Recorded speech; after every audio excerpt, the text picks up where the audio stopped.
Hi, everybody. Dennis Prager and Julie Hartman, a.k.a. Dennis and Julie.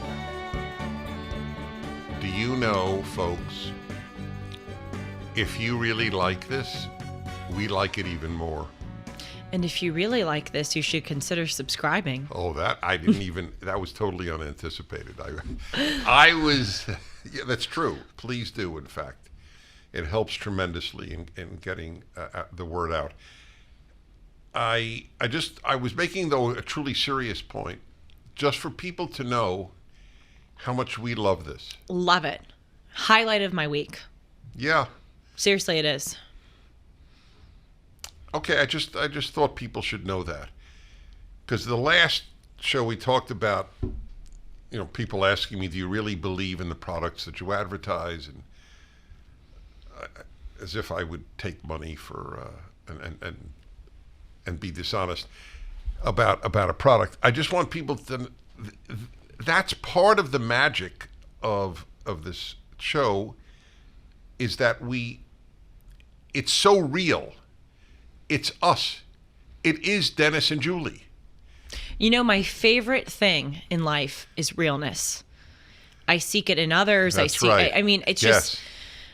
I totally get it, and I'm smiling like a silly puppy, because it's just another area of such similarity. Real is truly one of my favorite things. So I have a question for you. Has there ever been a time in your life where you haven't been real? I mean, early on in your life. By the way, no. And interestingly, I can't think of any. It's a very good question. I never really pondered it much. I must say, I take some credit for it, but I don't take all credit for it. I couldn't operate. I mean, I feel silly and redundant, but it's the same thing with me. Yeah, that's a big part of it. It's not in my user manual of Julie Hartman. It's not an option. It's really not. Do you know, in regard to that, when I was talking about in the last Dennis and Julie about people asking me, well, do you really believe in that product? Does it really work? And my thinking, what, are you kidding? I'm gonna say something that I don't believe for money. People don't know, but I want to share this with people for a moment, and you'll get a kick out of it now that you see ads and read them. How much we accept dishonesty as normative. Advertising is a perfect example. So it's an interesting question. Buy X detergent, it's the best detergent you will ever buy. Now, it's an interesting question, and I mean it as such. I'm not just raising the issue. And then I have more to say about ads. Look, it's not provable that it's not the best detergent. Well, it might be provable now that I think of it. They could do tests. But is the claim it's the best detergent there is inherently dishonest, since nobody has tested all detergents? It's tricky, because then everything that you would say, including what I just said, because not everything is a generalization, then everything you would say would be technically. Well, no. A generalization is understood to have exceptions. If you say it's the best. If you say this batter had the best... Yeah, it's probably a little dishonest. Yeah, I think it is. So what if you say, we sincerely believe it is the best detergent out there? That's fine. Well, but I mean, you're totally right. It is, but that's not particularly good advertising, because people won't care if you believe it. By the way, I'm not sure that's true. I think I have found I'm very effective with sponsors, and I think a big reason is people do believe me. Well, I will say this of Dennis, you use every single product you advertise, and I see, because we sit here and do ad reads, you are very careful, for instance, call friends. That's right. So here's one of my favorites. That's what he does. So my honesty actually works to the benefit of the commercial. So here's an interesting question. Almost every ad that I read, even for a station in in Minneapolis, or where I'm on in a lot of cities, obviously. So I will get a local ad to read. I want you to visit my friend Elliot, who has the great realty office in Minneapolis. So of course I always drop my friend because I don't know the guy from Adam, but I've heard it does a good job, so I'm okay with promoting his realty practice or his realty business. But here's the interesting question. Aside from I will not say ever my friend if it's not my friend. I don't know why that helps. I think it undermines an ad. Totally. It makes it seem like nepotism. Exactly. Yes. Why do they think that that's a good thing? I mean, I don't know. You picked up on it immediately. Yes. But did you ever think of it before I raised it? Yes, I have, because it's better if you just eat. It's actually kind of better if they're not your... That's right. I don't know the guy. I can only tell you this is one hell of a business. Not only is it better if he's not your friend, it actually would be all the more better if he's your enemy. Oh, yeah. Because then it's... I don't happen to like good. Elliot, to be honest. I think he's somewhat of a schmuck. But... My enemy Elliot. But he runs a really fucking realty business in Minneapolis. That would right? Well, it's worth testing, but I don't know who would want to be the guinea pig. that is so funny. But or here's another one that I never do, and Sean can testify to this, where it will say, an exclusive discount for my listeners. But I know it's not exclusive to my listeners. Well, it's the same discount to every other person doing the ad. That I did not consider. And you will hear on today's episode that I did not consider that. Right. No, it's true. No, but I'm learning. Yeah, of course you're learning. I edit the ad reads. You do. Exactly. But you see, people get used to I mean, this is not in the realm of cheating people out of money or lying about serious matters, but it's a very bad slope to start sliding down, the dishonesty slope. Oh, totally. I like many others, I'm sure you're included in this group, was really taken with Solzhenitsyn's "Live Not by Lies." I think that is one of the more important, powerful, and incredibly concise essays of our time. People now, what you just said a few moments ago about the amount of deception around us, we have lost the ability, we've lost the ability to identify lies and react appropriately to them. Even when I talk to people who aren't so much of my political persuasion, and I list the avalanche of lies that bombards us every single day. Men are women, women are men, police are inherently racist. President Obama was recently in Australia, and he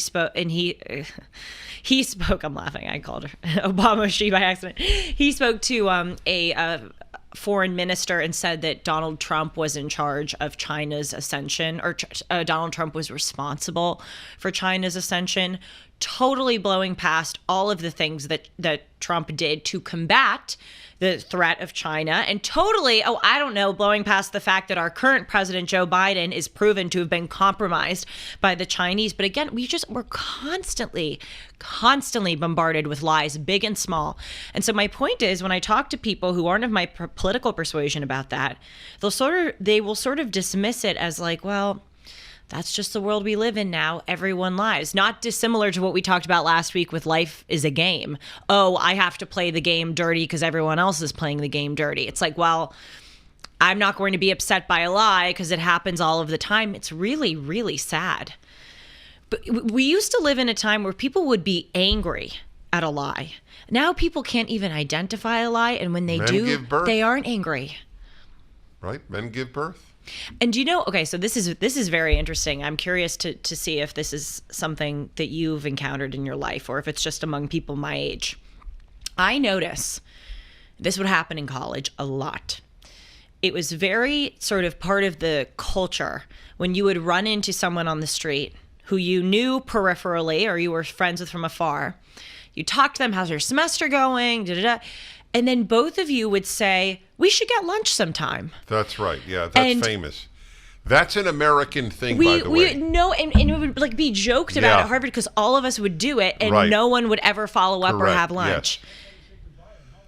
Yeah, that's how you say goodbye in Hollywood. Right. Sean just said, but and I'm a little ashamed. I did that. Right. So. And then I stopped. I'm with you, but it's a way of saying,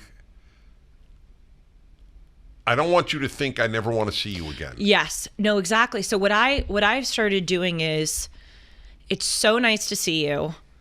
I hope to be able to see you sometime in the back. I hope, That's a nice I'll way. go, it's That's great running into you. Yeah. I hope, I'll make a joke like, let's meet here let's meet outside of the Hasty Pudding, or, I'll make some joke about. Right. I'll see you here this time next week or something.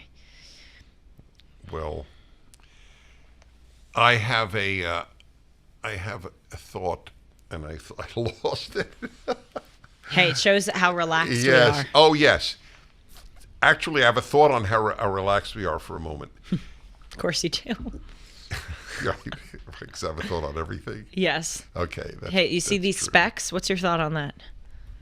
Right here. Specs? Yes. He has a theory on everything. Yes, I have a theory on that they don't matter. That is my theory. Fair enough. So, just a reflection on what we do. The appeal of what we're doing is back to your word real. And people are not used to it. See, I'll give you an example. Being a talk show host for 40 years, the very first time I tried out, and I got the job that night, it was very moving to me, obviously. I knew it was going to change my life, and it did. So from the very beginning, I knew, I said to myself, and I was 32 years old, 33, whatever, I always get it wrong, doesn't matter. And I remember saying, you must talk normal. Because the great majority of talk show hosts, and these people overwhelmingly are interesting and bright. You can't be a dummy and have a talk show. It doesn't last. Maybe you could do it on dummy subjects, but not on serious subjects. Anyway, so it's not a knock on them. It's just this is how I heard the average talk show host. Hey everybody, welcome to the show. It's great to be with you. Hey, what do you think? And I thought, but that's not how they talk when they're off the air. So I decided I will, and here's the irony. It takes effort to be real. You would think it's effortless because you're just you. But especially if you do public work, it takes a great deal of effort to make sure that you don't enter public forms of speech, but speak real. And obviously, given my success, for which I am deeply grateful, it worked. And that's what this is. You know me and I know you, and it's real. I just wanted to say that because people should attempt to be real. People need to monitor themselves. And I think people are afraid to be real because they think that if they're real, they won't be impressive. They will sound boring or whatever it is. It's an insecurity, I think. Yes, and because apropos of the cheating thing, everyone else is fake. So if you're real, then you're the odd one out, or you're not participating in the quote unquote game. So anyway, I remember as well something else I wanted to Sure. raise. It's also about It's about in this case, PragerU. I just got this from Megan, who is the producer. Oh, she's the best. She's terrific. She's the cutest baby. Yes, Riley. Boy, that's impressive. You remember the name. Yes, that's true. No, not that impressive. It's impressive for me. You're right. No, for me. So listen to this that was just received with a donation to PragerU. I'm a psychotherapist who refers to and shares PragerU videos with my clients. They are a great aid in becoming mature and developing a healthy psychological perspective. If more people watched and absorbed material presented by PragerU, I would have to find another line of work.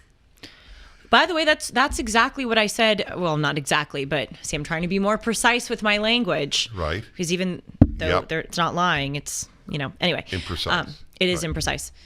That's what I said on your radio show when you had me on to talk about PragerU. I said, obviously politically it changed my life, but I think it's made me a healthier, happier person. This is what I want to address for a moment. Do you think any left-wing show or institution in America got a note like that from a therapist? No. I show your stuff, and it helps people become so mature and healthy, it would put me out of business if everybody saw it. Well, you know what? First of all, there's so much baked into that message. There's humility, there's admiration, there's even the word mature. I don't think a psychoanalyst on the left would say, I want my clients to become, they would say, I want to liberate my clients or help my clients, self-love or, or understand how crappy their parents are. You can tell by the way that people write. Before we move on from the speaking thing, I have told you, and I've said on this broadcast that when I first discovered you, I knew that we would be friends. I mean, I remember thinking, this guy gets me, I get him. If I ever met him, we would really hit it off. Clearly, I was right. And of course, it was your values, but a big thing that really, really increased your credibility in my mind was your voice. Your voice made a big impression on me because I could tell that it was the way that you normally speak. Mm-hmm. You don't have, even on my show, and I think the way I speak on my show is 90% there of how I usually speak. I try to be more conscious of my diction and the way that I pronounce words. But sometimes broadcasters will slow down. They'll be like, we'll get to that in just one moment. But they'll kind of have a certain cadence. And I'm even trying to get rid of something like that because that isn't exactly my real voice. Anyway, the way that you speak, which is no different on air as off air, makes a huge, huge, huge impression. Well, good. I'm happy to hear it, and I know that. Oh, you wanted to say something else? Because I want to get back to this, this message. I was going to say that person is so... You can tell the way that people write, of course. Too. No leftist, I'm sorry, would have that much humility and praise and modesty and admiration baked into that message. You pick it all up, and you picked up the word mature. Oh, yes. Mature is a conservative word. That's a great subject. I am going to write a column on words that only conservatives use. We've talked about this. We did? Oh, yeah. We talked about this, and I'm ashamed that we never followed up with it. We were going to together come up with a list of words and also come up with, if you see someone on the street, how can you tell if they're conservative or not? With what they wear or the way that they carry themselves. Oh, well, that's interesting. I can't. I used to think I could. I can. Oh, no, I'm not sure you can. If you followed me for 6 months in airports, you would find, I have found this. This was a total revelation to me. I cannot predict who will come over to me and say, thank you for your work. Okay, so I have a question. It could be heavily tattooed. It could be any race, any ethnicity, and it could be a white, totally conservative-looking person who hates my guts. Instability, vulnerability, uncertainty, volatility, precarious, unpredictable. All of these words describe our banking system, as evidenced by the recent collapse of 2 banks. Julie Hartman here for AmFed Coin and Bullion. This was the second largest bank failure in history, and the Federal Reserve has been scrambling to keep this bank run from spreading. If you feel uneasy about having too much money sitting in the bank, you're not alone. Gold, silver, and platinum have had recent gains as investors look for safe places to park their money. Now more than ever, you should call Nick Grovich, owner of AmFed Coin and Bullion. Dennis Prager has been doing business with Nick for many years, and he doesn't go anywhere else. Nick and his very experienced team of specialists will provide you with personalized attention, honest information, and sound advice. Be smart and be prepared. If you're interested in buying or selling, call AmFed Coin and Bullion, 1-800-221-7694, or go to AmericanFederal.com, AmericanFederal.com. So, do you find, let me just say, I agree with you partially. I think with men, it's sort of a toss-up. With women, I can pretty much predict. Oh, that's interesting. Okay, I don't know women's clothing like I do men's. That's my God, I would get it right with women. With men, I agree it's more of a toss-up. That's fascinating. I'm going to try to now make mental notes about the. Maybe when they take a selfie with me, maybe I'll have them do it with my camera too. No, it would be. It would be very interesting. That must be fascinating for you to see who comes up to you. It's beyond belief. There is just no way, as I say, there is no way to know. There's no way by age. There is no way by clothing, or at least to my knowledge, or tattoos, or hairdos, or no hair. And I like that fact, by the way. I do. Mm-hmm. But I want to get back to this thing, that the bigger point that I made was, and I'd like everyone listening to this to think about this. Can they think of a left-wing institution, broadcast, anything that goes public, that somebody would write thanks to you? Oh, no, that somebody would write to them, thanks to you, people are getting happier and more mature. What were all the words that he used? This was fascinating. Becoming mature and developing a healthy psychological perspective. See, what I love about that message, the reason why I used the word humility, was the fact that he, as a psychoanalyst or psychotherapist, is referring his clients to PragerU, shows that he just wants to help them. He wants to help. He doesn't care about being in control or being the savior. That's right. Anything that will help his clients, even if it's outside of his purview, he is willing to pass along to them. That just would not be the same on the left. It just wouldn't. There's no sense of humility, or some people may know something that I don't know. Right. I agree with you, and yet I want to just re-emphasize my biggest point is healthy psychological perspective and maturity. Those are not left-wing values. Yes. Maturity is almost a silly word on the left. So sometimes I had someone ask me recently, because I get so many emails, which I love getting all the emails I get. Someone said to me, what if someone writes into you and they're a fake and they're pretending to like you, but they just want to But why would they do that? Well, I mean, there are some manipulative people in the world that would pretend let's say. In order to what? To get fake coffee, you into... To get coffee and then, I have not had that once in all of my career. Exactly. I have not. I mean, you've had a way longer career than I have. But what I'm saying is, I don't think that would happen, in large part because a person couldn't be able to mimic an email, like a conservative email. They couldn't. Like, they wouldn't. Like, That's people, they wouldn't know how to write it. I'm being dead serious. So interesting. No, they wouldn't. Yeah. And by the way, there's this test in Johnathan Haidt's book. I think it's called The Righteous Mind, the book. It's in one of his books for sure. I don't know if it's that particular one, but he did this study, or he cites a study where he put like 40 liberals into a room and 40 conservatives, and gave them each prompts. And they said to the liberals, answer them as if you are conservative. And then they said to the conservatives, answer them as if you are liberals. That is brilliant. Isn't it brilliant? The conservatives got the liberals exactly right, and the liberals got the conservatives totally wrong. They could not imitate what conservatives think. Right. Or like one of the questions was like, what makes America exceptional?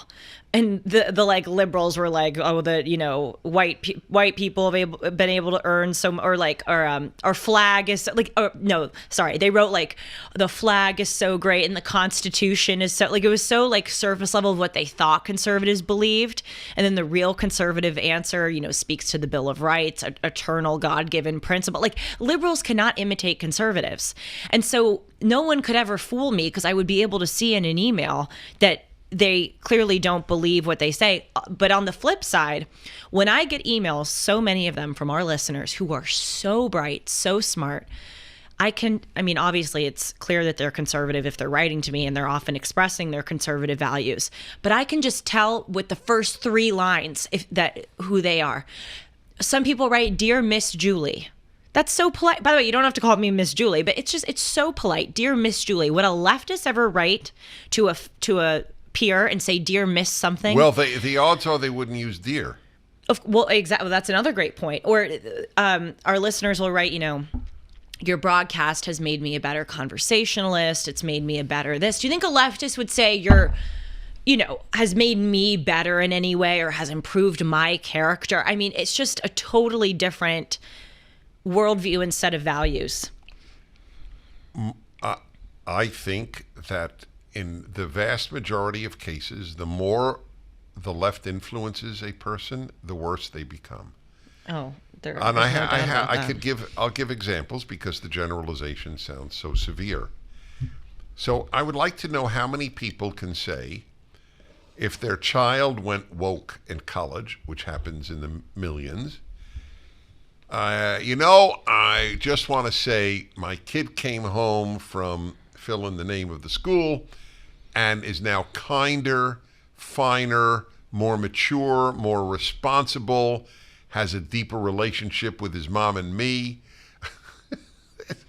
It wouldn't happen. Of course not. They come home angry at America, at the parents, at life. They've been screwed. That's, as I say often, since you're a living recording machine, have I said this here? You got a BA in ingratitude, an MA in ingratitude, and a PhD in ingratitude. I don't believe you said it here, but you have said it. Oh, that I know, but I don't know. Oh, no, I'm only talking about here. Not here. Yeah. Well, that's the truth. You get degrees in ingratitude. It's an astonishing thing. The worst trait there is in the human being is ingratitude, in my opinion. It leads to everything else. Ingrates are bad people. And you know from my Bible commentary, that's what God gets all ticked at the Israelites. Their non-gratitude. That's what ticks him off. And the Torah is so amazing. It really is unbelievable. You have no idea. It's like eating candy reading it. I know that sounds so stupid to say, or a weird analogy, but it is. I agree with you. It's. Let me say a word about that. So, I have an interesting take on prayer. Unlike most religious people, I don't get into prayer, and I don't defend myself and I don't condemn myself. It's just the way it is. But I have a cute in the positive and perhaps negative way of explaining myself in this regard. I am much more interested in what God has to say to me than what I have to say to God. And that's what God has to say to me, the Torah. I'm pointing at your copy of my commentary. That's how I look at it. It's a really well put way to explain it. It sort of reminded me of the Alan Dershowitz. Isn't that more interesting? Yes. Well, I'm really... Wait, what about the Dershowitz? Oh, the Dershowitz. Oh, yeah, yes, right. Well, that sort of proves your point. Dershowitz thinks if there's a difference between the Torah and his opinion or his view, right. He's right, Torah's wrong. You think you're wrong, Torah's right. Right. So, again... I'm sorry, audience. I feel like we're always saying how similar we are, but it's the truth, and we're real. I also am not particularly into prayer. I prayed when I was at the Western Wall. Sometimes if I go into church, I'll say a quick prayer. It's not that I never do it, but I don't do it often. And I view thinking about God as a kind of prayer.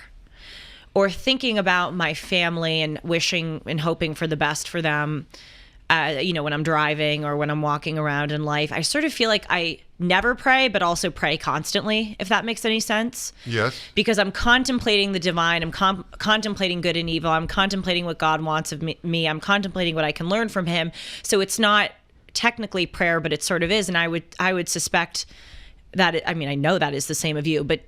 Right. It's funny that I like the way you put it, because here we go again. I hope people aren't getting annoyed. So I'm not going to emphasize the similarity between us. I will just note that I think about God a lot. Me too. That's a very interesting point, but I pray very little. Maybe I should think of that as prayer. Well, I would be... Sean is saying Sean expand says, our definition yes. of prayer. Well, yes, he would like it expanded to what we just said. If you're thinking about God, it's a form of prayer. So, we have to be honest to Judaism and Christianity that when we say prayer, it's not merely thinking about God. It's speaking to God. No, it's speaking to God. That's what prayer is. The prayers that mean, well, I don't want to get into the prayers that mean the most. It's going to take us into a very detailed arena, which is not necessary. But I just want to go back to the Torah. That is my experience of God, not prayer. Yeah. I feel like the more that I'm reading and the more that I'm growing in my knowledge of God, that's a better use of my time, and frankly, a more enjoyable use of my time than prayer. When I pray, I know that there's technically sort of no wrong way to pray. Actually, I don't know if that's entirely true. If you just sit and make God your cosmic butler, as you say, that's a wrong way to pray. Okay, what, so John? he thinks it's wrong to keep praying for things. Right, I agree. From God, my celestial butler thing. But my prayers, whenever I do prayers, they last only like 2 or 3 minutes. And I feel like I'm doing it wrong, because I always start off with thanking God, and I go through all, the things that I'm grateful of. And then I always say, I'm also thankful for the things that I'm forgetting to thank you for right now. And then I go through, please protect my family and my friends. And then that's kind of it. I don't know what more in prayer I'm supposed to be doing, and I'm willing to learn or find out, but I don't sit in I don't know. I feel like it's just a pretty short thing. And then the bulk of the prayer or getting closer to God is trying to understand him and learn more about him. So that's why you study. That's why I study, yes. But please, actually, I'd love if the viewers would write into me, especially we have a lot of religious viewers. I spoke what more? in Sacramento a couple of weeks ago, and I was...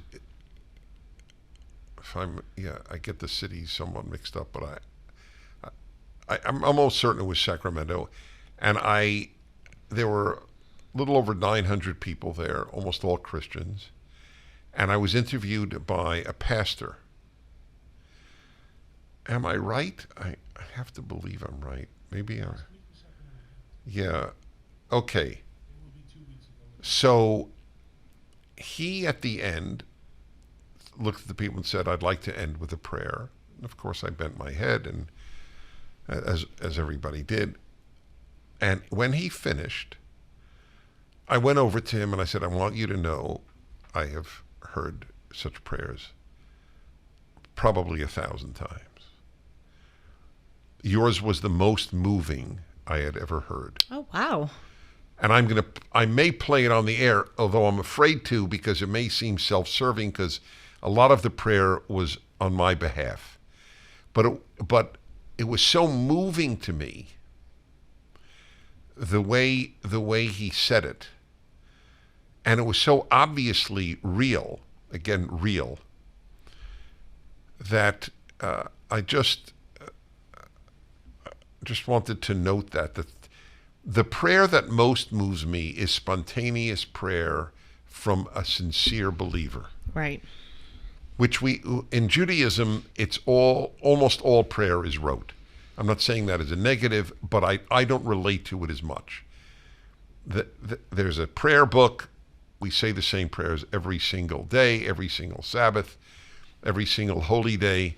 Some people are deeply moved by it. My brother is one of them. I'm not. Even though they're beautiful, they're inherently beautiful. But as I say to people, Shakespeare is inherently beautiful and profound. But if I read Hamlet every week, it would be difficult to find it meaningful by the 100th week.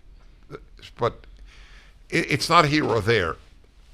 I just want to go back to the point I'm making, why the study of the Bible, in particular the Torah, the first 5 books, is so meaningful. Did you have some questions? I did. Yeah, so it's a perfect segue. Introduction. What I will say first, though, is that I understand what you're saying about the rote prayers. I do think there is something really nice about repeating something a lot. For instance, the Pledge of Allegiance. I'm really glad that I know that, and I think about lines from it, or even the prayer, lead us not into temptation, deliver us from evil. You know, those are nice lines to sort of have in your back pocket. You're right. To You're bring right. up and think of. I agree. That's one of the good things about it. How many kids at your school that you graduated from? Thank you, Dennis. How many know the pledge by heart? Oh, God. Well, I'll tell you something very interesting. When at our graduation, there was the anthem. People didn't put their hands over their hearts, or they didn't take off their caps. People kind of looked around like, what do we do? They didn't know the proper etiquette. I would say very few know the Pledge of Allegiance. Certainly under 30%. Your graduation from Harvard, they actually had the Star Spangled Banner? Well, interestingly, I'm shocked. They had the music of it, but not the lyrics, which I thought was interesting. I thought they probably thought that they had to do it, but they just played the melody. Was the flag waving? I don't know. I don't recall. I think there was a flag on a post, but it was not a big flag. I mean, they have huge Harvard flags and all of that. I don't think there was a big American flag. Did they have an LGBTQ flag? No. I'm sure they've had it up. They've definitely had it up in the yard, but I don't think they had it up at our graduation. But it was fascinating because people didn't know what to do. And also, I was speaking with someone about this fairly recently. You're not supposed to display the flag at night. You're supposed to take it down before sunset. You're also not supposed to let the flag touch the ground. Right. You're supposed to take it down when it's right. raining. You're supposed to shine a light on it if it's in the dark. People don't know that. People have no idea about that. There's a way to fold it up. I learned that way, believe it or not, when I was in elementary school. I went to a pretty traditional elementary school. I went to an Orthodox Jewish camp. It's important noting that it's Orthodox Jewish. And every day before sunset, we took the flag down, and at sunrise put it up. I think that's wonderful. It was wonderful, and everybody was quiet and reverential. I can't wait to teach my kids things that matter. I want them to know. I mean, right. I want to teach them how to fold the flag. I want to teach them about. Folks, I'm glancing over at Julie's copy of my Rational Bible.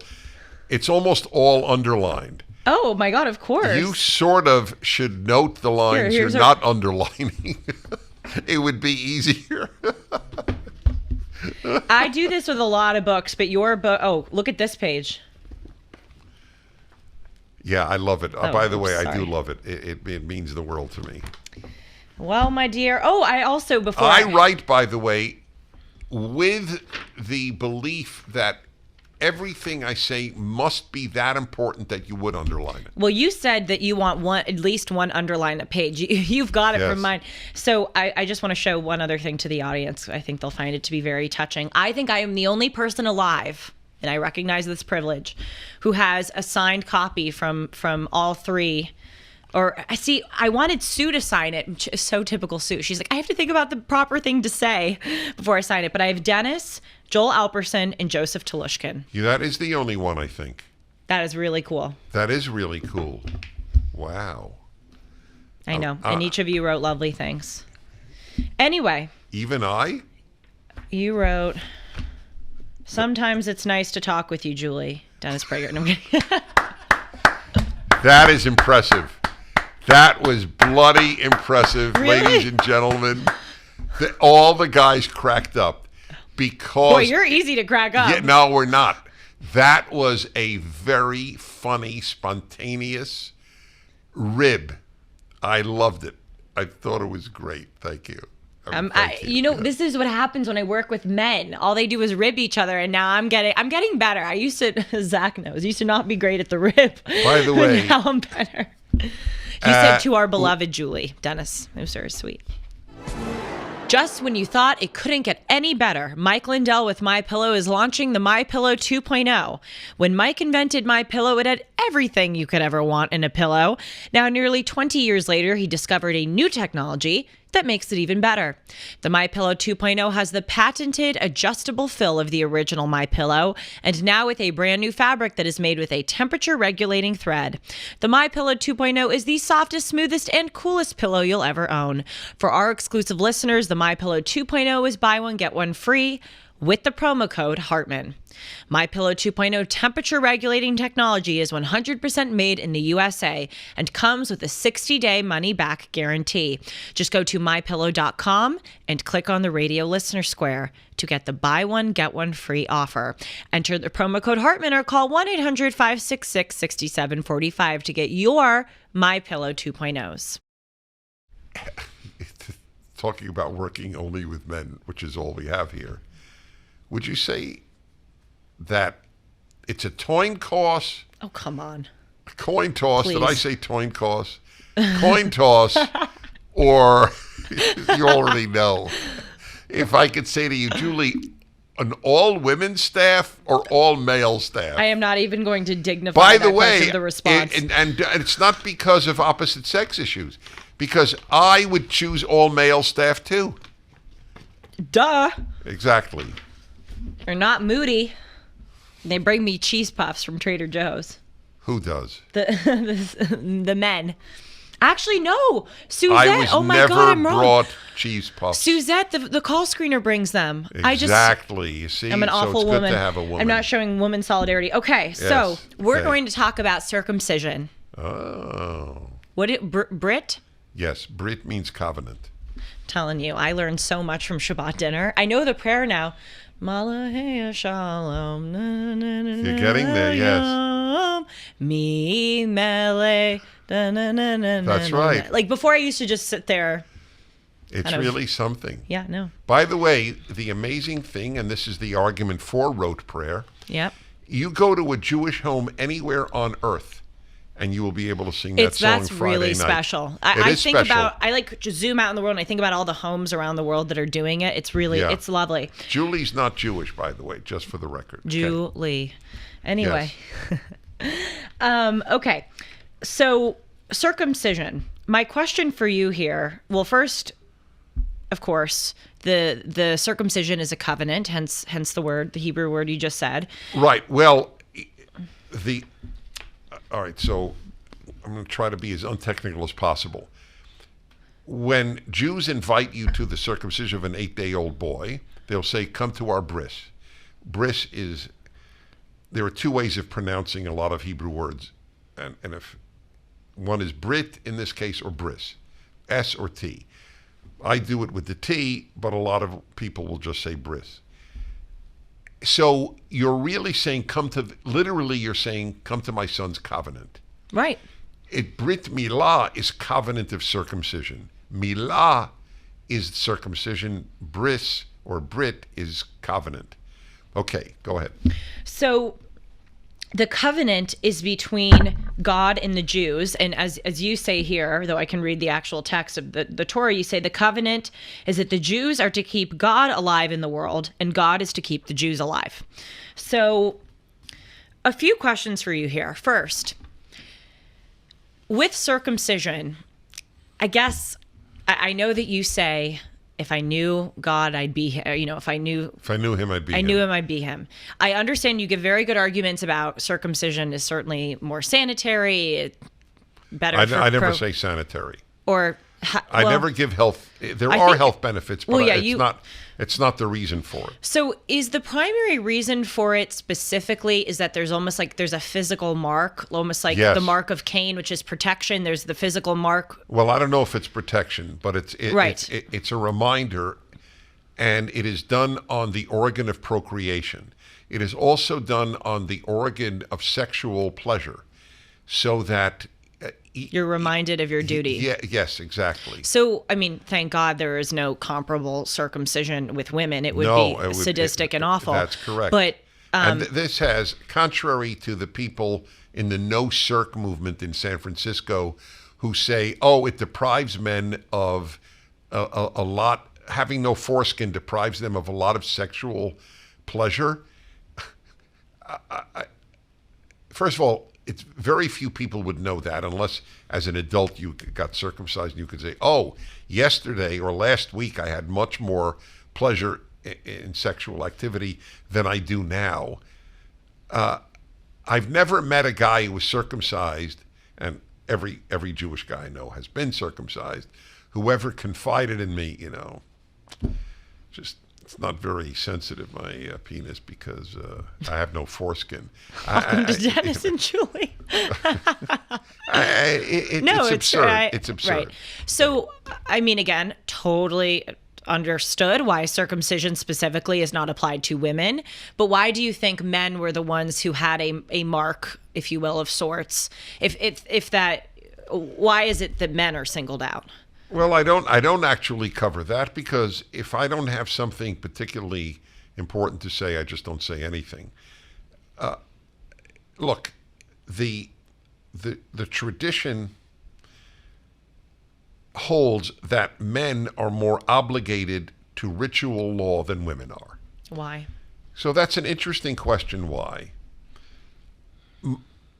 But the traditional response, interestingly, is that women need it less than men do. Isn't that interesting? Oh, yes. It was actually an anti-male, pro-female. That's the tradition. Sort of like God being a he, because men need to be more that's right. Well, civilized. Yes. Well, and yes, because having a female tell you don't murder is not as effective as a man saying to you don't murder, which is just a fact. Among men. Among men, but I think among women too. So one answer is that ritual law is more needed by men to control their natures than by women. And so that was one reason that would be given. Also, I mean, the fact is that organ is owned only by men is obviously going to be a factor. Dr. Marmer, whom we both know, and I hope I don't misquote him, he has an interesting take as a psychoanalyst, which is a psychiatrist plus. Psychiatrist exponential, because you have to be a psychiatrist. You have to be an MD to be a psychiatrist. You have to be a psychiatrist to be a psychoanalyst.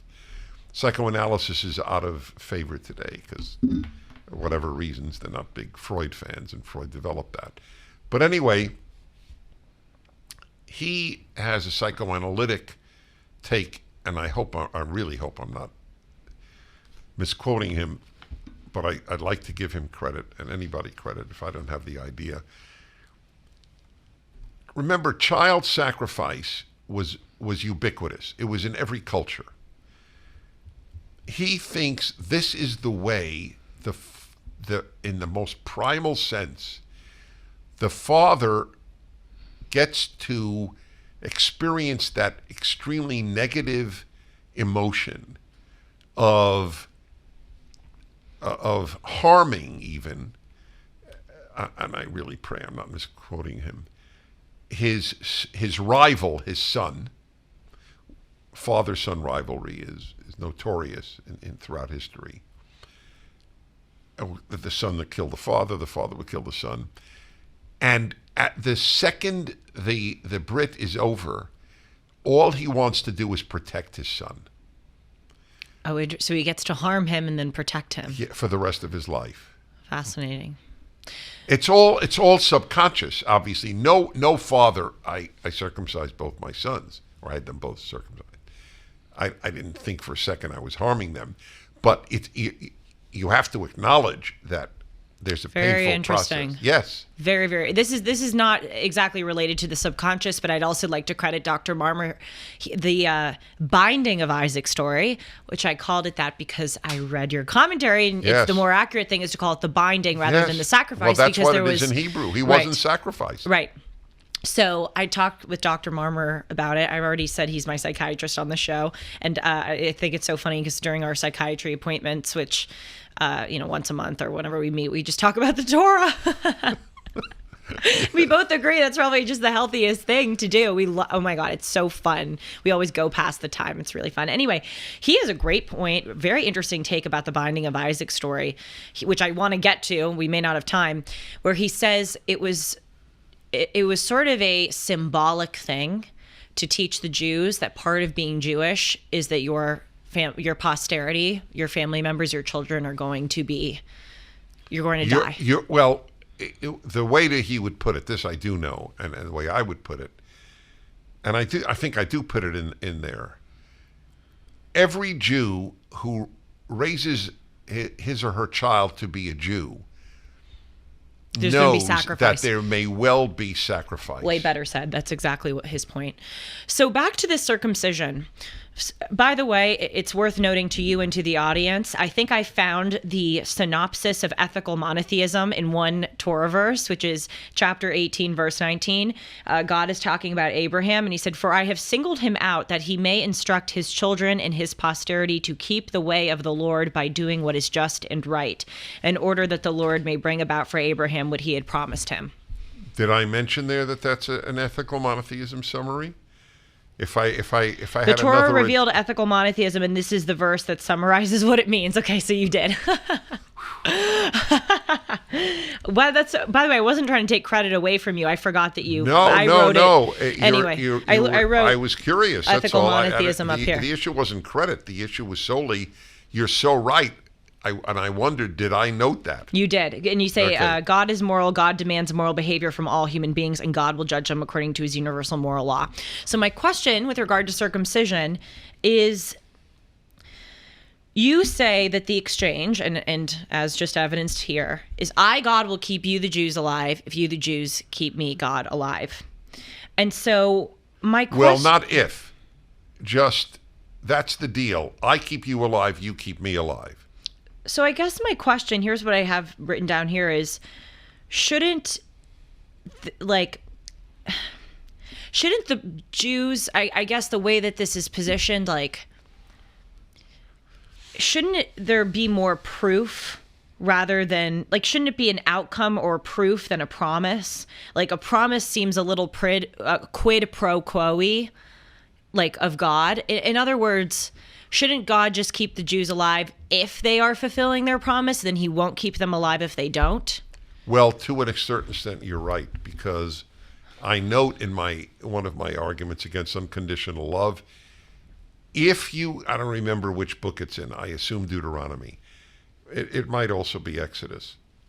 And that is, if you keep my laws, you will be my cherished people. It's an if. That's the way it's phrased in Exodus. Yes, or Deuteronomy, yes. Good.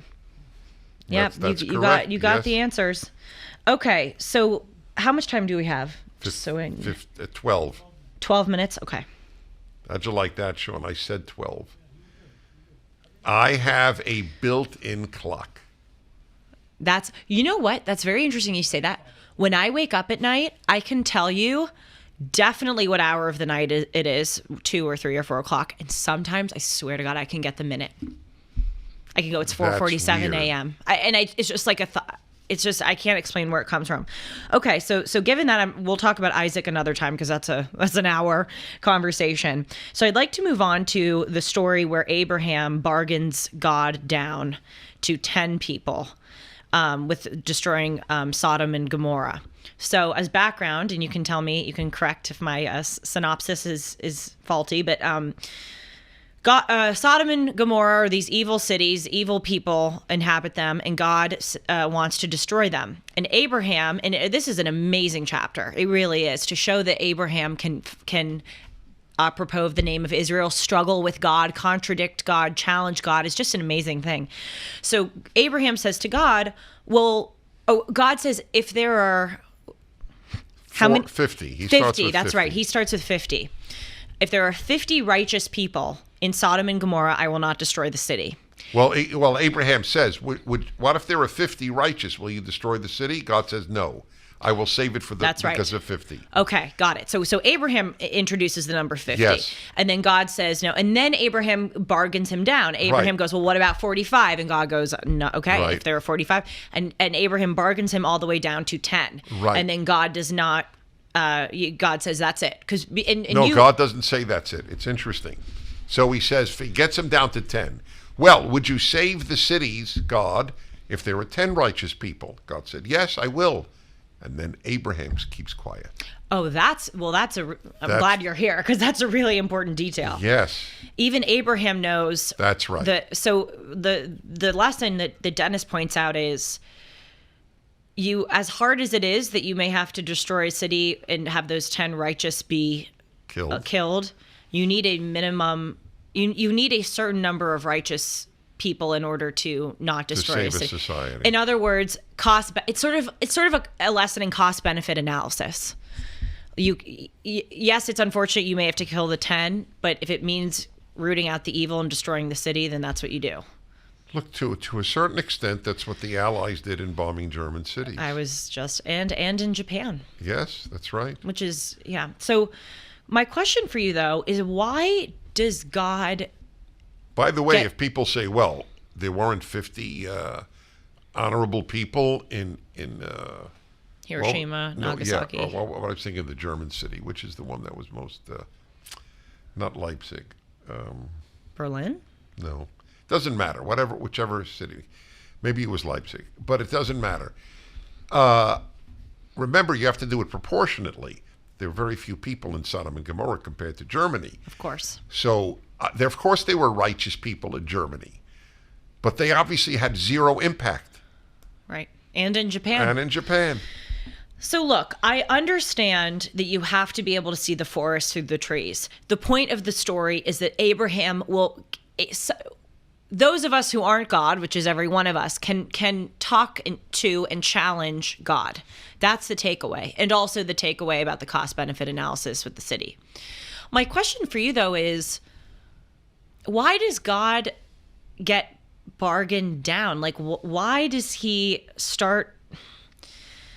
Abraham started the bargain. No, I know, but if God believed ultimately that it was the right thing to do to have the number be 10, why was he willing at the beginning of the story to have it be 5 times that at 50? And then because only that's what Abraham asked. I'll tell you why. One obvious reason to me is to teach. All of these things are there to teach us. Right. You can argue with God. Right. No, that's what I... Well, okay, so God isn't going to go on a shortcut. All right, stop arguing. We're going to end this at 10. You keep arguing. Go right ahead, Abraham. And Abraham shows how you argue with God, because he keeps saying... And he's very polite. I know I'm just a human and you're God, but nevertheless, it's very powerful. It is very powerful. I want to tell you about a new film that Dennis and Sue Prager recommend. Nefarious is a spiritual thriller from the filmmakers behind God's Not Dead and Unplanned. It's excellently well acted, suspenseful, and scary in all the right places. It's like C.S. Lewis's Screwtape Letters, but much more than that, it's a powerful reminder that the battle between good and evil, ultimately between God and Satan, is being fought not just around us, but within us. What better way to bring God into the marketplace than through the movies? In a world that calls good evil and evil good, Nefarious is a good kind of red pill, especially if you enjoy a good roller coaster ride. Nefarious is the kind of smart, thoughtful filmmaking we want to support and promote. The film opens in theaters nationwide starting April 14th. Take a moment to buy your tickets today at whoisnefarious.com. So it also raises the question, did God know... Did God allow Abraham to bargain him down because he knew that Abraham would bargain him down? In other words, let's say would God have destroyed the city if there were 50 righteous people? If Abraham had stopped there and said to God, please don't destroy the city if there are 50 righteous people. Let's say Abraham didn't bargain him down. Right. Would God have still done that? Or was it because he knew? I take your question as a compliment. Why? Because you were implying that I know what God would do. It's true, actually. I didn't consider that. I know. There's no way to know. The point of the story is to teach. I love the Torah. I love the Torah even more than I love God. I know it sounds heretical. I'm just being open and honest. I find loving God a difficult process. But be that as it may, I certainly respect and obey God, or try. But I love the Torah. You know, I'll say my line again. I don't believe in the Torah because I believe in God. I believe in God because I believe in the Torah. And by the way, that's why I so want people to read this. If you have issues with God, my commentary will help you tremendously. And so I love that story. The first person to know of the God, who's the God of the Bible, creator of the world, is Abraham. And he argues with God. The idea that you can't argue with God is completely alien to both the Torah and Judaism. Mm-hmm. I visited an ultra-Orthodox rabbi. This was 40 years ago. This was a Chabad rabbi. Chabad is the famous ultra-Orthodox Jewish group that is open to everybody. But don't hug the rabbi like I did. Oh, your story is one of the 10 funniest stories that I have ever heard. We'll tell it in a moment. And his wife died at a wedding at, I think, 29 years of age. And I went to pay him a morning call, or Shiva call is known in Judaism.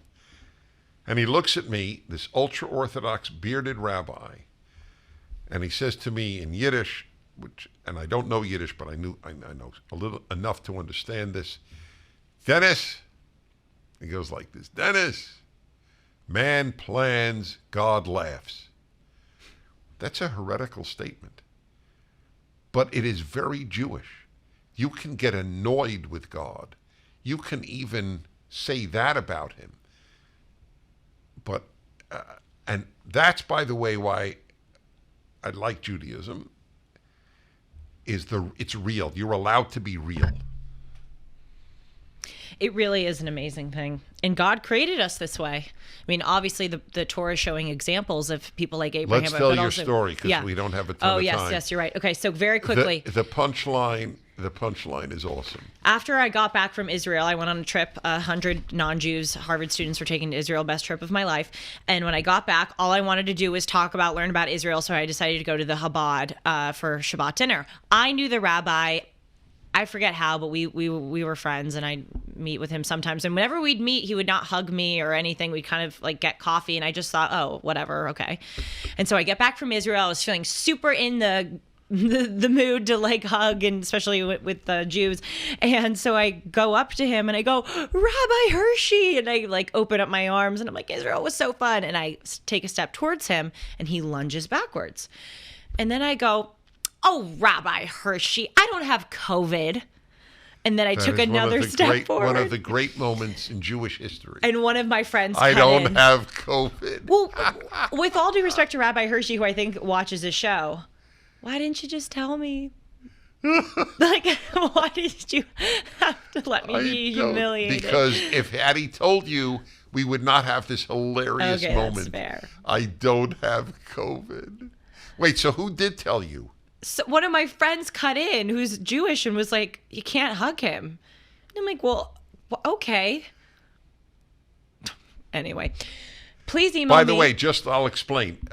Orthodox Jews, but modern Orthodox, not as much, but the truly traditional or right-wing Orthodox, you don't touch a member of the opposite sex who is not a member of your immediate family. Yeah.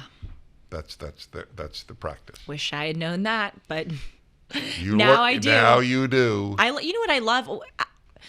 My litmus test for whether or not I'm going to be embarrassed is if it makes a good story. If it makes a good story, why the hell would I care? Remind me next week. Okay. All right. Will do. You can email me at julie@julie-hartman.com. I love getting emails, and forward me emails if I haven't responded so they're at the top of my inbox. And you can follow us at Dennis Julie Pod. And shalom. Yep. See you next week.